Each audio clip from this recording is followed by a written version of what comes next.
നമസ്കാരം, പ്രവാസി മലയാളിയിലേക്ക് സ്വാഗതം. ഗൾഫ് രാഷ്ട്രങ്ങളിൽ ചൂട് കനക്കുന്നു. ചൂട് മാത്രമല്ല, പൊടിക്കാറ്റും കൂടുതലാണ്.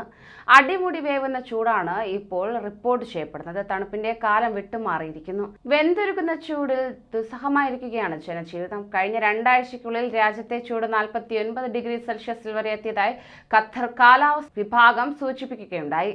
തണുപ്പ് മാറി വേനലിലേക്ക് നീങ്ങിയപ്പോൾ തുടക്കത്തിൽ തന്നെ ചൂടും കടുക്കുകയായിരുന്നു. 40 ഡിഗ്രിക്ക് മുകളിലാണ് ശരാശരി താപനില എന്നത്.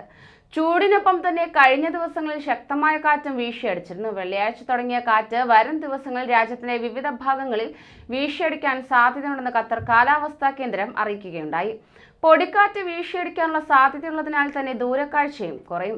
ചൂട് ആരംഭിച്ചതോടെ ജൂൺ 1 മുതൽ രാജ്യത്ത് പകൽ സമയത്ത് തൊഴിൽ നിയന്ത്രണം ഏർപ്പെടുത്തിയിട്ടുണ്ട്. സെപ്റ്റംബർ 15 വരെയാണ് രാവിലെ 10-നും ഉച്ച 3:30-നും ഇടയിൽ മധ്യാഹ്ന വിശ്രമം ഒരുക്കി ചൂട് പ്രതിരോധ നടപടി സ്വീകരിച്ചു തുടങ്ങിയത്.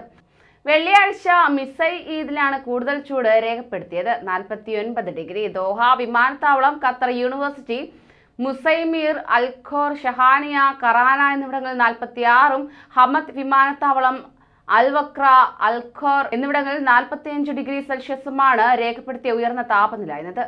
അതേസമയം അബൂസംറ, ദുഖാൻ, ഷഹാനിയ, റുവേഴ്സ് മേഖലകളിൽ 26 മുതൽ 36 വരെയായിരുന്നു താപനില. ശനിയാഴ്ചയിലെ റിപ്പോർട്ട് പ്രകാരം നേരിയ ആശ്വാസമുണ്ട്. അൽഖോറിൽ രേഖപ്പെടുത്തിയ 46 ഡിഗ്രി സെൽഷ്യസ് ആയിരുന്നു ഉയർന്ന താപനില എന്നത്. ചൂട് വർദ്ധിക്കുന്ന പശ്ചാത്തലത്തിൽ കാലാവസ്ഥാ വിഭാഗവും ആരോഗ്യ മന്ത്രാലയം, തൊഴിൽ മന്ത്രാലയവും എല്ലാം സുരക്ഷാ നിർദ്ദേശവുമായി രംഗത്തെത്തിയിട്ടുണ്ട്. ചൂട് കൂടുന്ന സാഹചര്യത്തിൽ തൊഴിലാളികളും പൊതുജനങ്ങളും ഉൾപ്പെടെയുള്ളവർ പാലിക്കേണ്ട കരുതൽ സംബന്ധിച്ച് അധികൃതർ സമൂഹ മാധ്യമങ്ങൾ വഴി പ്രചാരണം ആരംഭിച്ചു കഴിഞ്ഞു. തൊഴിൽ മന്ത്രാലയം മലയാളം, ഉറുദു, ഹിന്ദി ഉൾപ്പെടെ വിവിധ ഭാഷകളിലായി ബോധവൽക്കരണ വീഡിയോയും പുറത്തിറക്കിയിട്ടുണ്ട്. തുറസായ സ്ഥലങ്ങളിൽ ജോലി ചെയ്യുന്നവർ, പകൽ സമയങ്ങളിൽ പുറത്തിറങ്ങുന്നവർ കൂടുതൽ ജാഗ്രത പാലിക്കാനും നിർദ്ദേശം നൽകി. കൂടുതൽ പ്രവാസി വാർത്തകൾക്കായി ഈ ചാനൽ സബ്സ്ക്രൈബ് ചെയ്യൂ.